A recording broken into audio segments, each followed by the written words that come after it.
নিয়ে নিলাম। এই দেখুন, এর নাম হচ্ছে নেতা।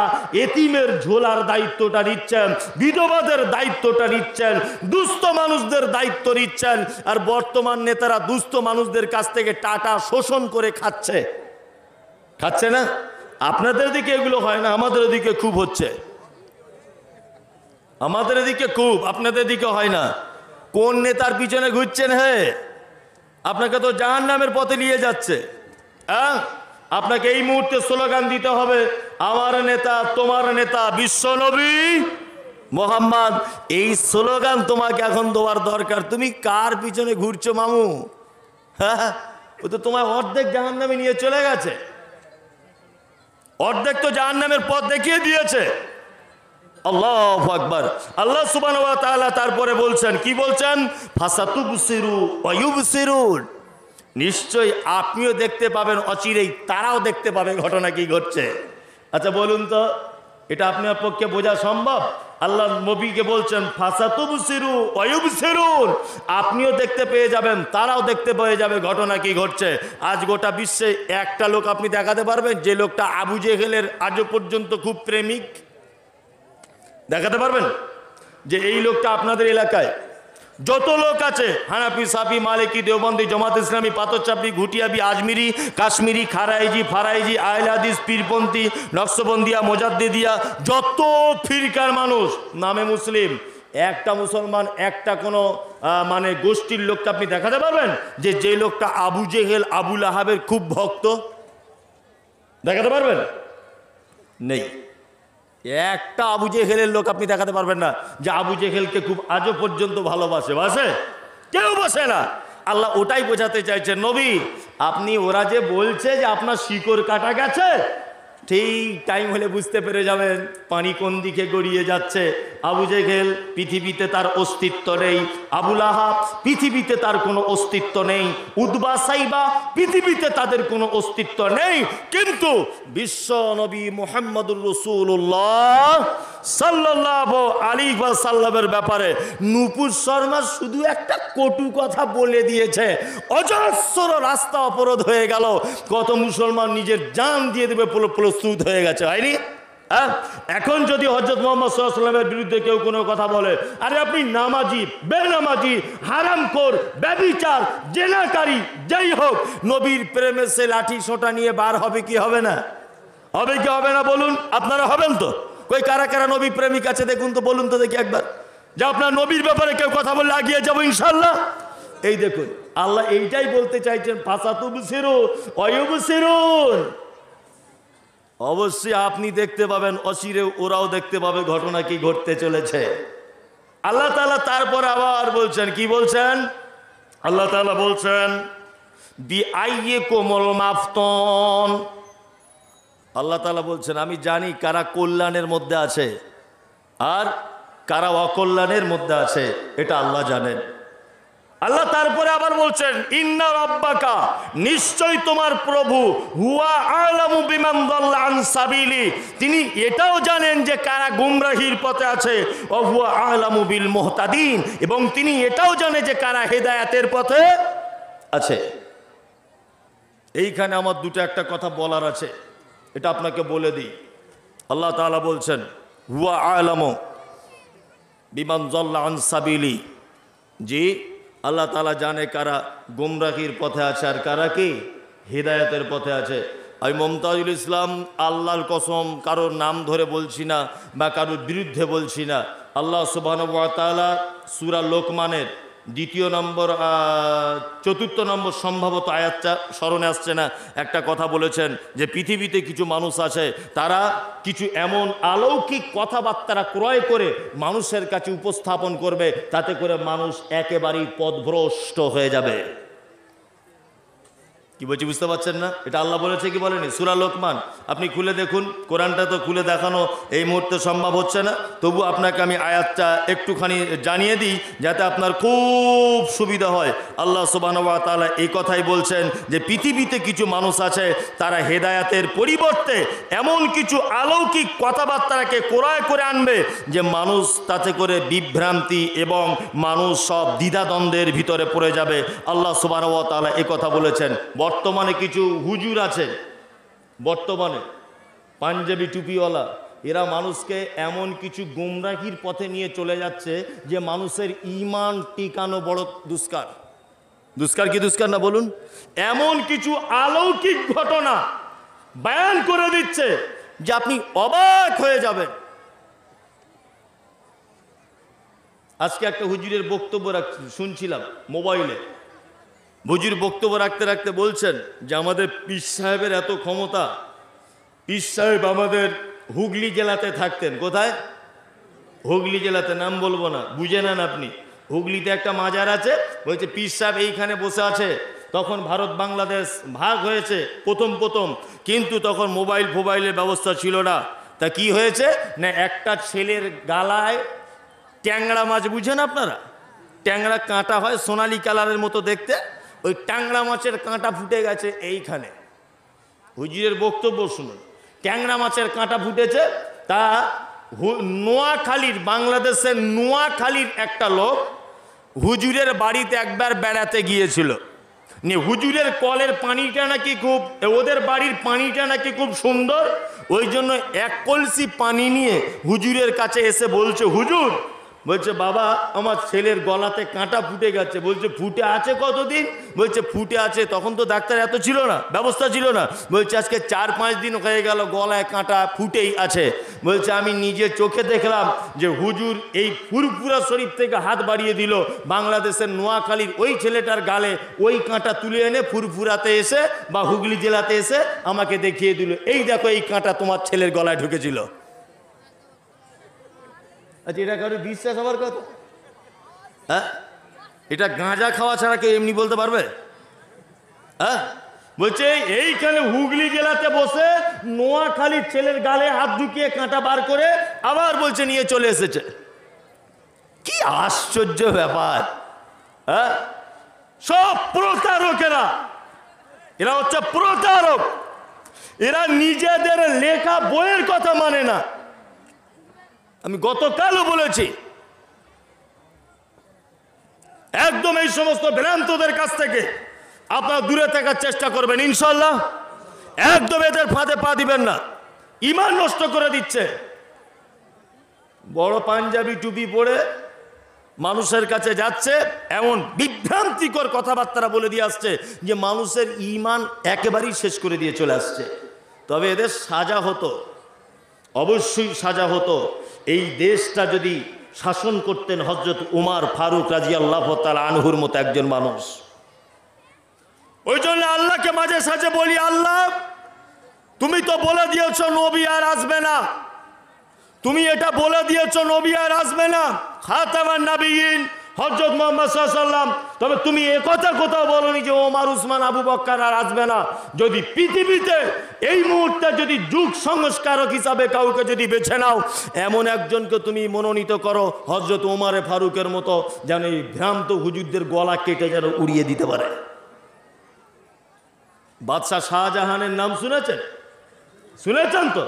বাদশাহ শাহজাহানের কাছে একটা লোক এসেছে, একটা লোকের কাঁধে আছে একটা বাঁশ, এক সাইডে আছে একটা খাঁচা, আর এক সাইডে খাঁচা নাই, আর এক সাইডে আছে আর একটা খাঁচা। তা বাদশাহ শাহজাহান খাঁচার লোকটার কাছে জিজ্ঞেস করে বলছে, ভাই তোমার একটা খাঁচাতে পাখি আর একটা খাঁচাতে পাখি নেই কেন? তখন ওই লোকটা বলছে, বাদশাহজি এই যে খাঁচায় পাখি দেখতে পাচ্ছেন এটা হচ্ছে শিকারি পাখি, আর যে খাঁচাটা দেখতে পাচ্ছেন পাখি নেই এটা খাঁচা নয়, এটা হচ্ছে পাখি ধরা ফাঁদ। কিছু কিছু লোক আছে না, দেখবেন পাখি ধরা চালাকি করে, একটা পাখিকে জঙ্গলে মাঝখানে বেঁধে দেয়, দিয়ে চারিদিকে ফাঁদ পাতে, আর সেই পাখিটা কু কু কু করে ডাকে, আর ওকে দেখার জন্য আরো পাখিরা এসে ওই ফাঁদে জড়িয়ে যায়। দেখেছেন এগুলো? মোবাইলেও দেখেছেন তো? হ্যাঁ। তা বাদশাহ শাহজাহান বলছে, ভাই এই পাখিটা দিয়ে কেমন করে ধরো তুমি? তখন ওই লোকটা বলছে যে আমি জঙ্গলের মাঝখানে গিয়ে এই পাখিটাকে রেখে দিই খাঁচার ভিতরে, আর পাশে এই ফাঁদটাকে পেতে দিই, পেতে দেওয়ার পরেই ওই পাখিটা নিজের ভাষাতে কুহু কুহু করে ডাকে, আর ওর স্বজাতির পাখিরা ওকে দেখতে আসবে বলে ওই সাইডে ঘোরাফেরা করতে করতে ফাঁদে পড়ে যায়, আর বাদশাহ আমি জবাই করে করে বেশ মজা করে খাই।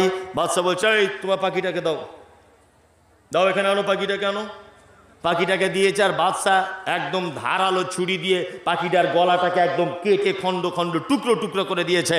পাখির মালিক তখন বলছে, বাদশা কি কাজ করলেন? আমি গরিব মানুষ, পাখি ধরে ধরে খাই, আর আপনি আমার এই মেন পাখিটাকে মেরে দিলেন। বাদশাহ শাহজাহান তখন বলছে, এই শোনো, তোমার পাখিকে কেন মারবো না? যে জাতি তার স্বজাতিকে মিথ্যা অভিনয় করে, মিথ্যা কুহু কুহু করে ডেকে তার মালিকের ফাঁদে ফাঁসিয়ে দেয়, আমি বাদশাহ শাহজাহান এইরকম পাখিকে পৃথিবীতে বাঁচিয়ে রাখতে চাই না। আমি মমতাজুল ইসলাম ঠিক এরকমই উদাহরণটা বলতে চাচ্ছি, যারা ধর্মীয় পোশাক পরে, বড় পাঞ্জাবি পরে, মাথায় টুপি দিয়ে, নামের আগে পীর, নামের পরে আশিক রসুল, এইরকম কথা দিয়ে ভ্রান্ত ধর্ম দিয়ে মানুষকে বুঝিয়ে দিচ্ছে। এই বাদশাহ শাহজাহানের মতো এই ধর্ম ব্যবসায়ীদেরকে কেটে ফেলা উচিত এই মুহূর্তে। কারণ এরা পাঞ্জাবি আর টুপিকে লেবেল দিয়ে মানুষকে গুমরাহির পথে আনছে কি আনছে না? একদম গুমরাহির পথে নিয়ে চলে যাচ্ছে। এই দেখুন আল্লাহ সুবহানাহু ওয়া তাআলা তার পরের আয়াতে কি বলছেন, ফালা তুতিল মুকাজ্জিবিন। নবী, এবার আল্লাহ নবী সাল্লাল্লাহু আলাইহি ওয়াসাল্লামকে কয়েকটা জিনিস নিষেধ করা হচ্ছে। কয়েকটা মানুষের সঙ্গে আপনি মিশবেন না। আপনাকেও বলে দিয়ে যাচ্ছে, এটা আল্লাহর কোরআন, এটা আপনার জন্য, শুধু নবীর জন্য নয়, আপনার জন্যও আল্লাহ সুবহানাহু ওয়া তাআলা কয়েকটা মানুষের সঙ্গে মিশতে মানা করছেন। যদি বলে দিই তাহলে মেশা যাবে না, তো যাবে না। এই দেখুন আল্লাহ তাআলা প্রথম নম্বরে বলছেন নবীকে, ফালা তুতিল মুকাজ্জিবিন। নবী যারা মিথ্যুক, কথায় কথায় যারা মিথ্যা কথা বলে, ফালা তুতি, আপনি তাদের আনুগত্য করবেন না। কথায় কথায় যারা মিথ্যা কথা বলে, এই যে ভোট প্রচার করতে এসেছিল কিছুদিন আগে, রাস্তার ধারে দাঁড়িয়ে পথসভা করতে গিয়ে বলেছে, এইবারে একবার মামু আমাকে ভোট দিয়ে দেখো, একবার এমএলএ হতে পারি। তোমরা যে রাস্তায় চলাফেরা চলছে, রাস্তায় তো গরুর গাড়িও চলতে পারবে না, এত খারাপ, আমাকে একবার এমএলএ করে দাও, দেখবে হেলিকপ্টার ছুটবে। বুঝলেন না? এই যে মিথ্যা কথা বলে ভোট নিয়ে চলে গেল, এমএলএ হয়ে পার্লামেন্টে গিয়ে বসে আছে। আল্লাহ তাআলা এদের ব্যাপারেই আমার মনে হয় বলতে চাইছেন, বা এই সমস্ত মানুষদের ব্যাপারে বলতে চাইছেন, ফালা তুতিল মুকাজ্জিবিন। কখনো আপনি আনুগত্য করবেন না মুকাজ্জিবিন, যারা কথায় কথায় মিথ্যা কথা বলে। শুধু নিজের নামে তো মিথ্যা কথা বলে বলি নেতা, নেতা আল্লাহর নবীর নামে মিথ্যা কথা বলে, আল্লাহর নবীর নামে মিথ্যা কথা বলে। অথচ মুহাম্মদ সাল্লাল্লাহু আলাইহি ওয়াসাল্লাম বলেছেন, বাল্লিগু আন্নি ওয়ালাউ আয়াত হাদিসু আন বানি ইসরাঈলা ওয়ালা হারাজুন ওমান কাযাবা আলাইয়া মুতাআম্মিদান ফালিয়াতাবাওয়া মাকাদাহু মিনান নার। আল্লাহ নবী বলেছেন, যদি একটা কথা যদি আমার পক্ষ থেকে জানা থাকে, মানুষের কাছে পৌঁছে দাও, বানি ইসরাঈলদের কিছু কেচ্চা কাহিনী বলো, তাতে অসুবিধা নেই। তবে শোনো, আমি যে কথা বলিনি, আমার নাম করে যদি কেউ বলে, অবশ্যই তার থাকার জায়গা জাহান্নাম। গতকাল আমি একটা বই দেখাচ্ছিলাম, বইটা লিখেছেন আবু জাফর সিদ্দিকী, বাংলা, মানে ওনার বাড়ি হচ্ছেন আপনার হুগলির ফুরফুরা শরীফের পীর সাহেব, উনি বড় হুজুর পীর সাহেব আবু বক্কর সিদ্দিক রহমতুল্লাহ আলাই, ওনার ছেলে আবু জাফর সিদ্দিকী। বইটা আরবিতে উর্দুতে লেখা হয়েছে, বইটার নাম হচ্ছে আল মাউজুআত। এই আল মাউজুআতের বাংলা অনুবাদ করেছেন ফুরফুরা শরীফের আর একজন পীর সাহেব আবুল আনসার সিদ্দিকী, ওনার জামাই, বর্তমান বাংলাদেশে বাড়ি। উনি মারা গেছেন কিছুদিন আগে। প্রফেসর খন্দকার ডাক্তার জাহাঙ্গীর, নাম শুনেছেন? ডাক্তার জাহাঙ্গীর আল মাউজুআতের বাংলা অনুবাদ করেছেন। ওখানে বাংলা অনুবাদ করতে করতে আবু জাফর সিদ্দিকী যে হাদিসগুলোকে জাল বলেছেন, একেবারে জাল পর্যায়ের, সেই হাদিসগুলোকে ওখানে লিপিবদ্ধ করে দিয়েছেন নিজে, ফুরফুরার পীর সাহেব নিজে। তার মধ্যে একটা কথা হচ্ছে এই যে নবীকে সৃষ্টি না করলে পৃথিবীর কিছু সৃষ্টি হতো না। আবু জাফর সিদ্দিকী উনি লিখেছেন আল মাউজুআতে বইটায় যে হাদিসটা জাল। ওই হাদিসে, ওই কেতাবে লেখা আছে, ফুরফুরার হুজুরেরা বক্তব্য রাখতে রাখতে মাঝে সাঝে বলবে, দেখবেন, এই নবী নূরের তৈরি, বলছে না, নবী নূরের তৈরি। ফুরফুরার পীর সাহেবই তো বলে দিয়েছে যে নবীকে কেউ যদি নূরের মনে করে, আমি নবী নূরের তৈরি, আবু বক্কর আমার নূরের তৈরি, উসমান আমার নূরের তৈরি, আলী আমার নূরের তৈরি, ওমর আমার নূরের তৈরি। আমাকে যে নূরের তৈরি কেউ যদি বলে, বা নবীকে যদি কেউ নূরের তৈরি বলে, এই যে কথাটা একেবারে ভ্রান্ত, জাল, মিথ্যা, মাউজু কথা। উনি নিজে পীর সাহেব লিখেছেন, বইটা আমার গাড়িতে আছে। প্রয়োজনে আপনি মাদ্রাসা আসুন, বসুন, আপনাকে এই বইটা দিয়ে যাব। না, দিয়ে যেতে পারবো না, একটা কিনেছি। যদি কখনো মালদা যান, কালিয়াচকে একটা বইয়ের দোকান আছে, ওই বইয়ের দোকান থেকে কিনে নেবেন। হুজুর বক্তব্য রাখতে রাখতে খুব বলছিল, কি বলছে, বেশি করে বেগুন খাও। ভাই আনিকুল আছে কেন? আনিকুল আনিকুল আছে? নেই। বলছে বেশি করে বেগুন খাও। হুজুর বক্তব্য রাখছে, বলছে আল্লাহ নবী বলেছে বেশি করে কাঁটা বেগুন খাও, কাঁটা বেগুন খেলে সব রোগ ভালো হয়ে যায়। আর পাবলিক বলছে না রে তাকবীর, আল্লাহু আকবার। আচ্ছা, একটা লোক যদি 1 মাস একভাবে কাঁটা বেগুন খাবে, পাছা চুলকিয়ে মরে যাবে না? হ্যাঁ, চুলকাবে কি চুলকাবে না? ওই যে আল মাউজুয়াতে হুজুর লিখে দিয়েছেন আবু জাফর সিদ্দিকী, এটা জাল কথা, এটা কোনো হাদিসেরই কথা নয়, এটা কোনো হাদিসেরই কথা নয়। আলহামদুলিল্লাহ, যদি একটা একটা করে বলতে লাগি তো অনেক কিছু বলা যাবে, তবে আমি বক্তব্য আর বেশিক্ষণ দিতে পারবো না। আজকে একটা গন্ডগোল হয়ে গেছে। তাছাড়া আমার এখনো ওঠার কথা ছিল না, ছিল আমাকে মোটামুটি তুলতে 10টা 10:30টায়, তাই না? কিন্তু একটা গন্ডগোল হয়ে গেছে, একটা বক্তা বিশেষ কারণে হয়তো আসতে পারেননি। আলহামদুলিল্লাহ, বিশেষ কারণে আসতে পারেনি। এই কোরআনের আয়াতগুলো যদি একটা একটা করে বলি, আপনার জীবনে অনেক উপকার হতো, কাদের কাদের সঙ্গে মেশা যাবে না। কিন্তু এখন আর বলতে পারছি না, এটা এই পর্যন্ত থাক, আবার কখনো এলাকায় এলে আপনাকে বলে দেব। আর একটা বক্তা যদিও বা ওনার পরিবর্তে এসেছে, তো সে বেচারা শুয়ে আছে, তার কথাই ফুটছে না, গলা ভেঙে গেছে। দেখ, প্রতিষ্ঠানের জলসা একটা দিক মাথায় রাখতে হয় যে বাৎসরিক একটা আদায়ের একটা ব্যাপার থাকে, তাই না? আমিও যদি এখন শুধু আলোচনাই করে যাই, হয়তো শিক্ষক মণ্ডলীরা কিছু বলছেন না, তাও আলোচনা আমার প্রায় 1 ঘন্টা 20 মিনিট হয়েই গেল। তা আমি আলোচনা বিশেষ কিছু আর নয়, একজন কিছু বলবেন সাহেব? আপনারা কেউ ওঠা বসা করিয়েন না, আমি একটা মাঝখানে কথা বলে দিচ্ছি। পৃথিবীতে যত ভালো কাজ আমি আপনি করি, যত ভালো কাজ, আচ্ছা আমি যদি দুটো একটা ভালো কাজের দিক আপনাকে বলে দিই, ইনশাল্লাহ মেনে নেওয়ার চেষ্টা করব। কোরআন দিয়ে বলবো, ইনশাল্লাহ ইনশাল্লাহ ইনশাল্লাহ মেনে নেওয়ার চেষ্টা করবেন। তার মাঝখানে একটা কথা আবার বলে রাখছি, আমি জানা নেই আমার আপনাদের এলাকা সম্পর্কে, তবে আমি আজকে 4 বছর হয়ে গেল কোনো জায়গায় আদায় করিনি মাদ্রাসার। তবে আজকে আমার আদায়ের ডিউটিটা আমাকেই দিয়েছে যে আপনি একটু করে দেন, তাছাড়া আর কোনো বিকল্প রাস্তা নেই। ওই জন্য আমিও প্রতিষ্ঠানের দিকে লক্ষ্য রেখে, আর আজহার ভাই আছেন আমার খুব বন্ধু মানুষ, কাছের মানুষ, খুবই মানে অন্তরঙ্গের সঙ্গে ওনার সঙ্গে আমার সম্পর্ক। উনিও বারবার বললেন যে ভাই আপনি তো সুর টুর করে বক্তব্য করেন না, তা আজকে একটু সুর করেই করুন যাতে মানুষ কিছু দেয়। তা আমার তো সুর হচ্ছে না, আগে করতাম, এখন আর ভালো হচ্ছে না।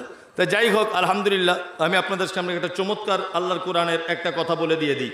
আচ্ছা, আপনাদের এলাকাতে পৃথিবীর সব থেকে ভালো কাজ বলছি আপনাকে, দান করার যত পদ্ধতি আছে, মাদ্রাসা, মসজিদ, মক্তব, খানকা, যত মাজার বলুন, মক্তব বলুন, এতিমখানা বলুন, যত আর কি মুসলিম উম্মাহ, আহলে হাদিস বলছি না, যত আমরা দান করার স্থান হিসাবে জানি। আচ্ছা বলুন তো, পৃথিবীর সব থেকে উত্তম দান করার জায়গা কোনটা? কোনটা? মসজিদ, তাই তো? মসজিদ। এবার আপনাকে বলছি মসজিদ সব থেকে দামি জায়গা এবং দান করার জায়গা। এবার আপনাকে বলছি, আপনি যত রকমের দান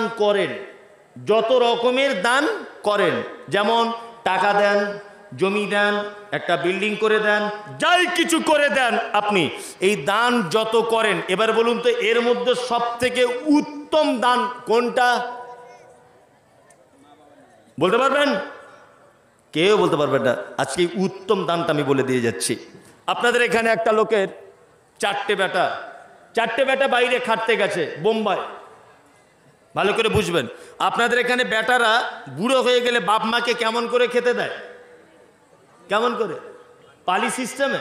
মনে হচ্ছে যে ইমাম সাহেব বাপ আমার, এর বাড়ি 15 দিন, ওর বাড়ি 15 দিন, এর বাড়ি 15 দিন, 16-17 দিন হলে বৌমারা বড় বড় চোখ বার করে, আবার মিষ্টি করে বলে আমাদের তরকারি কি খুব মিষ্টি, ছেড়ে যেতে মন চায় না। হ্যাঁ, আবার কেউ আবার বলে কেন ক্যালেন্ডার দেখে খেতে পারো না? হে, ক তারিখ হলো আজকে? বলছে কি বলছে না? অবশ্যই। তাই আপনি বোম্বে থেকে বাড়ি আসছেন, বোম্বে থেকে বাড়ি আসবেন, ঈদের দিনে, ঈদের এক সপ্তাহ আগে আপনার স্ত্রীকে ফোন করে বলছেন, হ্যালো হ্যালো, আমি বাড়ি যাব মঙ্গলবারে, তোমার জন্য কিছু নিয়ে আসতে হবে। তখন আপনার স্ত্রী বলছে, আমার জন্য দামি একটা শাড়ি আনবে, মেয়ের জন্য চুড়িদার, ছেলের জন্য জিন্স প্যান্ট। বলছে ঠিক আছে, অসুবিধা নেই। দোকানে শাড়ি জামা কাপড় কিনতে ঢুকেছে, এই সময়তেই আবার আপনার স্ত্রী ফোন করেছে, হ্যালো সাইফুলের আব্বা, কেনাকাটা হলো? তখন সাইফুল তখন বলছে, কেনাকাটা সব হয়ে গেছে, মায়ের জন্য একটা শাড়ি পছন্দ করছি আর আব্বার জন্য একটা লুঙ্গি। তখন ওর স্ত্রী বলছে, তুমি কেন প্রতি বছরে তোমার আব্বা মায়ের জন্য লুঙ্গি জামা কাপড় কিনতে যাবে? তোমার আর 3টে ভাই চোখে দেখতে পায় না? চলে এসো। এখন বইয়ের কথা শুনে চলে এসেছে, বইয়ের কথা সবাই শোনে না, চলে এসেছে। 3 ভাই একই অবস্থা। ঈদের দিনে মসজিদের সকালবেলাতে মাইকে তাকবীর পাঠ হয় না? আল্লাহু আকবার, আল্লাহু আকবার, লা ইলাহা ইল্লাল্লাহ, আল্লাহু আকবার, আল্লাহু আকবার, ওয়ালিল্লাহিল হামদ। পাঠ করে না মসজিদে? পাঠ হয়। আল্লাহু আকবার। সবাই নতুন জামা কাপড় পরে ঈদগাহে যাচ্ছে, হাতে তসবিহ নিয়ে ভালো করে আতর সুরমা মেখে সবাই ঈদগাহে যাচ্ছে। আপনার আব্বা ও ঈদগাহে যাচ্ছে, ও সেই গত বছরে একটা লুঙ্গি বাক্সতে ভরা ছিল, 70-75 বছর বয়স, ওই লুঙ্গিটা পরে তবে যাচ্ছে। তোমার মায়ের বয়স প্রায় 70-এর কাছাকাছি। তোমার মা দুর্বল হয়ে গেছে, চোখে কম দেখে। তোমার 2 তলা বিশাল বড় বিল্ডিং, তোমার 2 তলার উপরে উঠতে পারে না, ঈদের দিনে নতুন শাড়ি পরতে পারে না। এই জন্য তোমার মা বারান্দার এক কোণাতে মশারি টাঙিয়ে ভিতরে শুয়ে আছে। তোমার মায়ের আজকে এই অবস্থা কেন? কেন তোমার মায়ের এই অবস্থা? ঈদের দিনে তোমার শালি এসেছে, শালা এসেছে, সবাইকে তুমি খেতে দিয়ে দিয়েছো, আনন্দ ফুর্তি করছো। তোমার মা দুপুর 12টা পার হয়ে গেল, 3টের সময়তে তোমার ছেলে 2 পিস মাংস আর 2 পিস রুটি তোমার মায়ের মশারির ভিতরে দিয়ে বলছে, দাদিমা একটু অল্প করে খাবে, না তো কিন্তু কাপড়ে পায়খানা করে ফেলবে, কে সাফ করবে, বেশি খেও না। মা ভয়ে একটু কম কম করে খাচ্ছে। আল্লাহু আকবার। আপনার মায়ের এই অবস্থা কেন? আপনার আব্বার আজকে ঈদের দিনে তো সবার থেকে দামি জামা পরা উচিত ছিল। আপনি যে একজন দামি বেটা, আপনার যে এখন আল্লাহ অনেক টাকা দিয়েছে, আপনার মা এখন লোকাল শাড়ি পরে কেন? আপনার মা বুড়ো বয়সে যে শাড়িটা পরবে তার দাম মিনিমাম 1,500 টাকা হতে হবে, কারণ আল্লাহ আপনাকে টাকা দিয়েছে অনেক। আপনার মায়ের আজ এই অবস্থা কেন? তোমার মায়ের এই অবস্থা এই কারণে, তোমার মা হচ্ছে পৃথিবীর সবথেকে বড় অপরাধী। তোমার বাপ পৃথিবীর সবথেকে বড় অপরাধী। তোমার মায়ের অপরাধ কি? না, তোমার মায়ের অপরাধ এটা, তোমার মতো একজন বদমাশ ছেলেকে জন্ম দিতে গিয়ে তোমার মাকে হসপিটালের বেডে পরপুরুষের সামনে শাড়ি ব্লাউজ খুলে উলঙ্গ হতে হয়েছিল। এটা তোমার মায়ের জীবনের সবথেকে বড় অপরাধ। তোমার মায়ের দ্বিতীয় অপরাধ কি? তোমার মায়ের দ্বিতীয় অপরাধ এটা, তোমার মা ছিল চরমা সুন্দরী, অপরূপা সুন্দরী। তোমার মায়ের শরীরের চামড়া ছিল হাঁসের ডিমের মতো সাদা পরিষ্কার। তোমার মতোই বদমাইশ বেটাকে জন্ম দিতে গিয়ে হসপিটালের বেডে শুয়ে তোমার মায়ের ফর্সা চামড়াটা ডাক্তার বাবুরা ধারালো ছুরি দিয়ে কেটে তোমাকে পৃথিবীর আলো দেখিয়েছিল। সেই যে সিজার করা, সেলাই করে দেওয়া বেদনা, আজও তোমার মা মশারির ভিতরে ধুক ধুক ধুক ধুক করে সহ্য না করতে পেরে কাঁদে। তোমার মায়ের তৃতীয় বড় অপরাধ হলো এটা, তোমার মায়ের মাথার চুল কালো কুচকুচে হাঁটু পর্যন্ত দুলতো। তোমার মতো একজন বদমাশ ছেলেকে জন্ম দিতে গিয়ে হসপিটালের বেডে তোমার মায়ের কালো কুচকুচে লম্বা চুলটা লাল রক্তে জমাট বেঁধে গিয়েছিল। এটা তোমার মায়ের 3 নম্বরের বড় অপরাধ। তোমার মায়ের অপরাধ কি? চিকিৎসা বিজ্ঞানীরা বলেছে, একটা সন্তান প্রত্যেক দিন তার মায়ের 8 বার করে দুধ পান করে, এক একবারে 250 গ্রাম করে দুধ পান করে। কোরআনের ভাষা হচ্ছে 30 মাস দুধ পান করাতে হয়। 30 মাসে আপনি আপনার মায়ের 1800 কেজি দুধ পান করেছেন। 50 টাকা যদি কেজি হয়, 90,000 টাকা আপনি মায়ের দুধ পান করেছেন। আপনি 90,000 টাকা দুধ শুধু এমনি পান করেননি, আপনি মালদাতে যাচ্ছিলেন আপনার মায়ের বাড়িতে, নানার বাড়িতে, হরিশ্চন্দ্রপুর থেকে বাসে উঠেছেন, বাসে উঠেই আপনার মাকে গুতা মারছেন আর বলছে, মা একটু দুধ দে না খাবো, একটু দুধ দে না মা খাবো। আপনার বয়স তখন 3 বছর। আপনার মা বাসের ভিতরে দাঁড়িয়ে আছে, আপনার মায়ের বয়স তখন 27 বছর, আপনার মা অপরূপা চরমা সুন্দরী। বাসে যুবক ছেলেরা তোমার মায়ের দিকে ফ্যাল ফ্যাল করে দেখছে, তোমার মা সিটে বসে লজ্জা করছে। তোমার মা তো পাড়া গ্রামের মেয়ে, বড় লজ্জাশীলা মেয়ে, এই জন্য খুব ইতস্তবোধ করছে। কিন্তু তারপরেও আপনার জ্বালা সামলাতে না পেরে ব্লাউজের বোঁটাটা খুলে বলছে, লে বেটা লে লে, দুধ ধরে টান। দুধের বোঁটা ধরে টানছে, আর মা একদিকে কাপড় দিয়ে নিজের ব্লাউজটা ঠিক করছে, নিজের পেট পিট বার হয়ে গেল কিনা ঠিক করছে। নানির বাড়িতে পৌঁছে গেল। তোমার নানা, তোমার মা গিয়েছিল বলে সেদিন বিরিয়ানি রান্না করেছিল। তোমার মা সারাদিন খায়নি, তোমাকে নিয়ে জ্বলনে ছিল। তোমার বাড়ি নানার বাড়িতে খেতে বসেছে, তোমার নানা ভাত দিয়েছে, তোমার মা খেতে বসেছে, তুমি ঠিক ভাতের পাশেই পায়খানা করে দিয়েছো।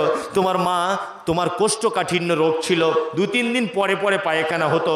তোমার মা বিরিয়ানির পাশে তুমি পায়খানা করেছো, তাও সেদিন বলেছিল, বেটা আলহামদুলিল্লাহ 3 দিন পায়খানা হয়নি, তোর পায়খানা হয়েছে।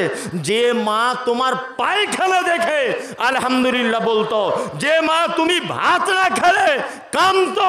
তোমার আব্বার ছিল 6 জন বাচ্চা, তোমার আব্বার ইনকাম কম ছিল। তোমার মা প্রত্যেক দিন স্কুল থেকে তুমি যখন বাড়ি আসতে, তোমার মা মিছে করে বলতো, আমি খেয়ে নিয়েছি স্বপন, তুই খেয়ে নে, আমি পেট ভর্তি করে খেয়ে নিয়েছি। তোমার মা যে বড় মিথ্যুক, নিজের পেটকে কষ্ট দিয়ে তোমাকে খাইয়েছিল, নিজের বুকের দুধ তোমাকে দিয়েছিল। শুধু দুধ দেয়নি, মা ভাত খেয়ে আরাম করে শুয়েছে। আপনার ওজন তখন 5 কেজি, আপনি মায়ের পেটের উপরে শুয়ে আছেন। তবুও জননী কোনোদিন বলেনি যে আব্দুল্লাহ একটু সাইড এসো, আমার খুব ভারী লাগছে, এ কথা কোনোদিন বলেনি। তোমার আব্বা মানে হলো তোমাকে দামি স্কুলে পড়াবে বলে, তোমাকে দামি মিশনে পড়াবে বলে, তোমাকে ভালো ইউনিভার্সিটিতে ঢোকাবে বলে, তোমার স্বপ্ন পূরণ করবে বলে, তুমি চাকরি পাবে, ঘুষ দিতে হবে, টাকা দিতে হবে, এই বলে তোমার আব্বা রাজমিস্ত্রি কাজ করতো। 9টার সময়তে মুড়ি আর 2টো বাতাসা কিনে খেত, কোনোদিন ভাত তরকারি খেত না ভালো করে, টাকা খরচা হয়ে যাবে বলে। মুম্বাই রাজমিস্ত্রি কাজ করতে গিয়েছিল, প্রত্যেক দিন 600,000 টাকা করে পায়, 1 টাকাও খরচা করতো না, তোমাকে দামি স্কুলে পড়াবে বলে। এটা তোমার বাপের বুড়ো বয়সে এই অপরাধ। তোমার মা পালা সিস্টেমে ভাত খায়, তোমার মায়ের হচ্ছে এটা অপরাধ। চলুন আল্লাহর কোরআন কি বলছে?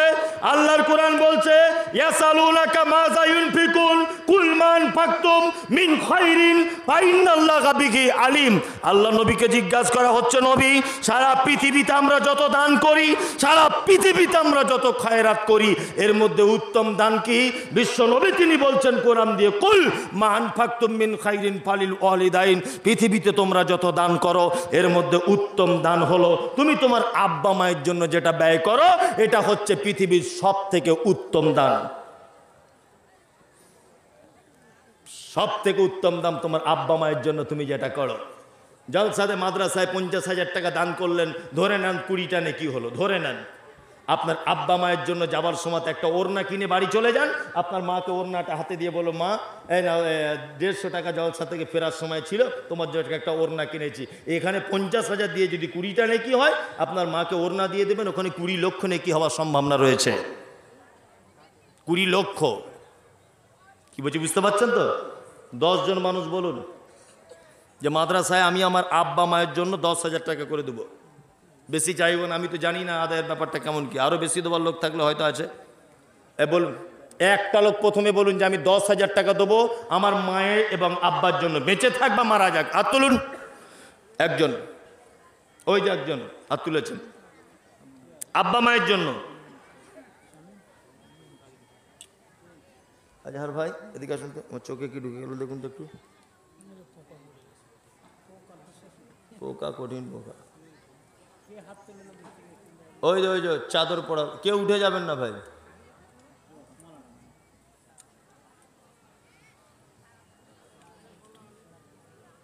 থাক, যা হয়েছে। জি শুক্রিয়া। একজন দিয়েছেন 10,000 টাকা, কেউ উঠে যাবেন না, উঠে গেলে পরিবেশ নষ্ট হবে, কেউ উঠবেন না। আপনি না দিলেও বসে থাকুন। কমিটি তো আমাকে এই দায়িত্ব দেয়নি যে মমতাজুল সাহেব টাকা যে না দিবে লাঠি নিয়ে 2 ঘাত দিবেন, চুপচাপ মেরে বসুন, টাকা দিতে হবে না। বোম্বাই থেকে ফোন করলো, কি নাম না, মৌলানা আক্তার সাহেব।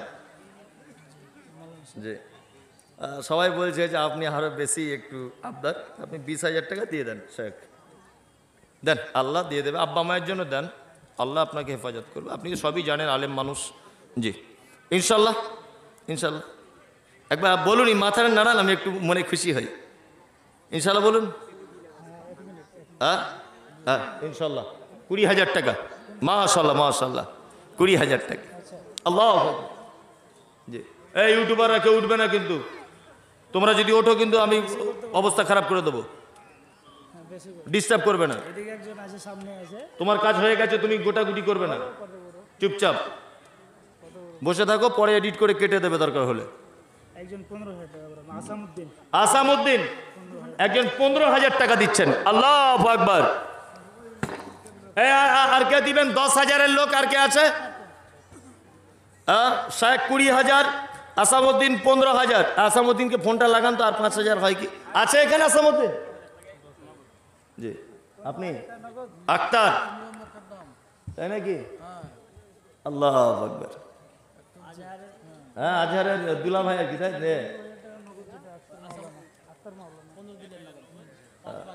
তা আপনার উপরে সবাই আবদার করছে আর একটু বেশি করে। না আপনি আর 5,000 টাকা দেন অন্তত, সবাই আবদার করছে আক্তারকে আর একটু বলো। দেন ইনশাল্লাহ হয়ে যাবে।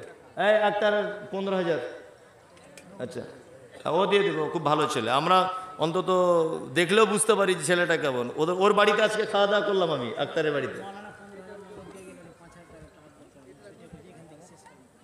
আচ্ছা আচ্ছা 15,000 টাকা মৌলানা নগদ দিয়েছেন, 5,000 টাকা দিবেন উনি।